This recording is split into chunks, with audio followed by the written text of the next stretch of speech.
So, as you can see, even if I am a composer, I don't have this white curly wig, and this is no royal timbre. In our days, composers look nothing but ordinary. What's left from the good old days when composers were adored and endorsed by kings and queens is their passion and their curiosity for finding new and out of the ordinary sounds. This passion may have been with them since the day they were born, or it may come later in life. In my case, it was a miraculous mix of both. So let me tell you how I began my journey into the challenging world of music and how the science of composing inspired and helped me and my friends and partners to create a festival for new music and new arts. So I remember myself asking for a piano since I was 3 years old. I loved to sing all day long, and after some very applauded performances in the kindergarten, my parents gave in and bought me the piano. One sunny day, I saw the black instrument inside my living room, and I felt an immense joy. This joy was only surpassed by the moment I touched the key and heard a sound. I had a wow moment. I'm sure all of you had experienced a wow moment in your life. For me, the sound that grew and filled the entire room was the magic that transformed my whole life. I was 5 years old and totally amazed by the fact that a touch, a simple touch, my touch, could generate such beauty. This feeling of amazement stayed with me throughout my entire life and became the reference point of everything important I've ever done. If something raises up to that level of intensity, if it resonates inside my whole being, then I know it has value, I know it has meaning, and I know it's right for me. What I didn't know at that young age is that I had just discovered the first part of the algorithm of creation. An algorithm that applies to everything that's made from scratch, whether it's learning a new piano piece or writing a composition, a book, painting, developing a new scientific theory, organizing a festival, starting a business. Each one of these activities have in common one essential ingredient, a dream, a fact, or an idea that fills you with amazement, curiosity, and joy. I shall call that the fundamental emotion. Once you have identified your fundamental emotion, the next step is a pragmatic one. I shall call it the planning. For a child or a teenager, planning usually revolves around studying, or studying what they like. So in my case, attending the music high school was the necessary option. But planning also applies to everything we do. Schools have plans for what a student must learn at a specific age. Our parents are trying to plan our days since the moment we come into this world. But let me tell you a secret, they usually don't succeed. Especially when it comes to babies. You will try to plan the meals and the naps and the time outdoors, but they are simply dictating and planning everything for us. So, planning is the point where you make your dream real.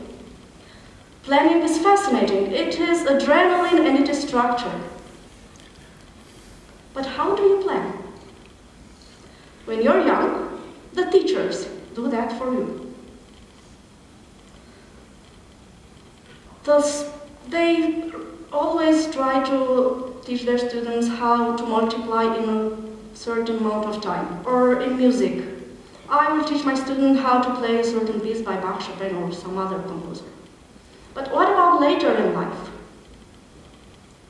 Playing the piano has taught me indeed something about planning, about timing my progress, or creating learning strategies from the moment I have a new score before my eyes.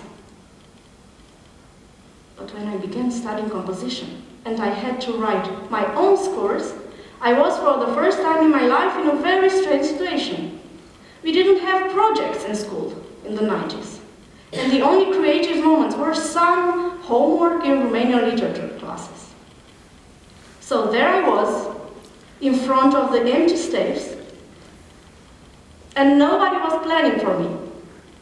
At 17, I was the sole person responsible for the job. And all that freedom made me ecstatic and terrified in the same time. This is when I understood what planning was all about. Planning is shaping your fundamental emotion into a theoretical form that others would understand. It's about transforming feelings into ideas. But why is planning only the theoretical form? Because it's still not music. The sounds in your head must first come to life. The ideas are transformed into a physical substance, the sounds. This physical substance is written note by note on a piece of real paper. Then it's played by real instruments. And it must be listened by a real audience. In other words, you do the real work. So, how does a composer work? The answer looks very simple. You proceed according to the plan. You think of the big picture, and you permanently stay in contact with your fundamental emotion, so that every note you write will be charged with both knowledge and feelings. But this is when obstacles come into the scene. You may get stuck. You may get tired. You may have events in your life that need your attention. You may get sick, or you may get discouraged. When it comes to writing a new piece of music, you'll usually get the whole package and cherry on top an impossible deadline. So what do you do to keep going? You're stuck? Seek for inspiration. You're tired? Don't stop. Just like in sports.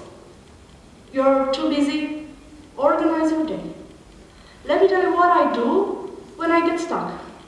I look for inspiration by browsing the great masters' composition, and I analyze their solutions, and then I immerse into their music just like into a sea of beauty. But still, you're not there yet. The worst of all is the lack of confidence. This happened to every artist that had ever lived on this planet. There comes a point when you're just not sure of anything. You're vulnerable, and you feel weak. Your soul bows in front of the great music you're imagining, but your mind is just not up to the job. So, what do you do? Because it hurts. It hurts like hell, and it involves pain and tears and suffering and a lot of madness. You take a step back and return, like always, to the fundamental emotion that made you write the music in the first place. That should take you to the right answers. Then, you take a step forward and you become flexible. You realize the plan serves only as guidance, and it doesn't need to be observed in every detail. So you adjust the plan. It takes a lot of courage to admit it wasn't perfect. And it takes a lot of strength to bring in the changes. But you do it anyway, because you need to shape your fundamental emotion into a musical substance. And when you're done, that will be the final stage of the algorithm of creation. I shall call it the outcome. For a composer, this has two meanings. The first one, the piece is written. The music is completed, ready, finished. The second one is when you actually have your music performed in front of an audience. That's the ultimate test. But what's tested? And more important, what's the real measure of success? Like always, the fundamental emotion. When you hear your music for the first time, you should be able to recognize that primary feeling that triggered the entire process. Only when this circle is closed, the new musical piece is a success. It doesn't matter how many people are in the audience. If it's in Paris, London, New York, Vienna, Bucharest, or Salaj. It doesn't matter how many favorable reviews you get. All these social references do not matter. Success is when your fundamental emotion was transformed into musical substance that touches the sensitive chords of the audience. What comes next?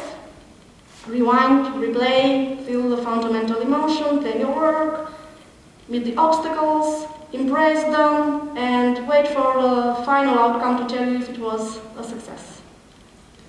So, enough with the theory. In the next few minutes, I'm going to show you how this algorithm of creation perfectly applies to a totally different area, music management.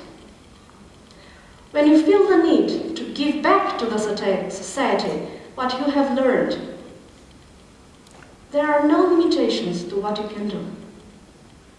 But you'd better take the roads less traveled by and make a festival for new music and contemporary arts. You get 200 people to experience a space they've never seen before. Sound and dance and visuals into a mesmerizing installation. You get 70 artists from 10 countries to show you art has no frontiers when it meets technologies. Just like this artist alters with her voice the colorful universe reflected onto the screen. And then you bring the most famous violinist in our country to an audience that had never experienced classical music before. And you have them hooked for life. Then you find about 10 young directors and you ask composers to write music for their silent short movies. And you become the first festival in Romania, maybe in Europe, that combines new silent short films with new contemporary classical music, and all of it is performed live. In about 3 editions, you have more than 1,000 people to experience your unique idea. So let me show you how that sounds.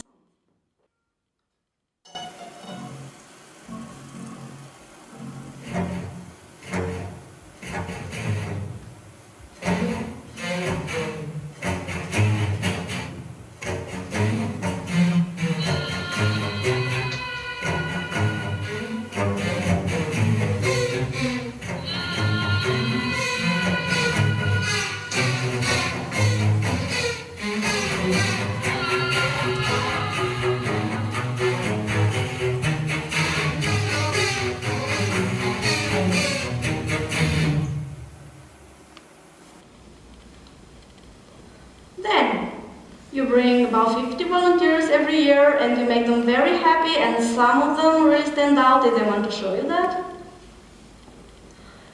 And of course, you start it all with a fundamental emotion.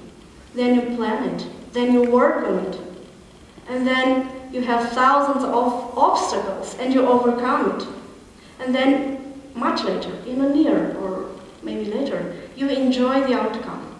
You don't sleep, you don't eat for a few weeks, maybe months, but you are part of a team that inspires young people to create the sound of a generation, to create a brave new world for which they have many, many different names.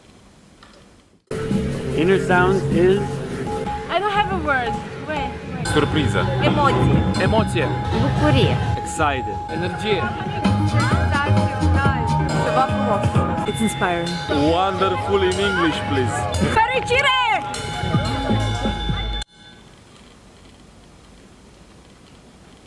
So thank you.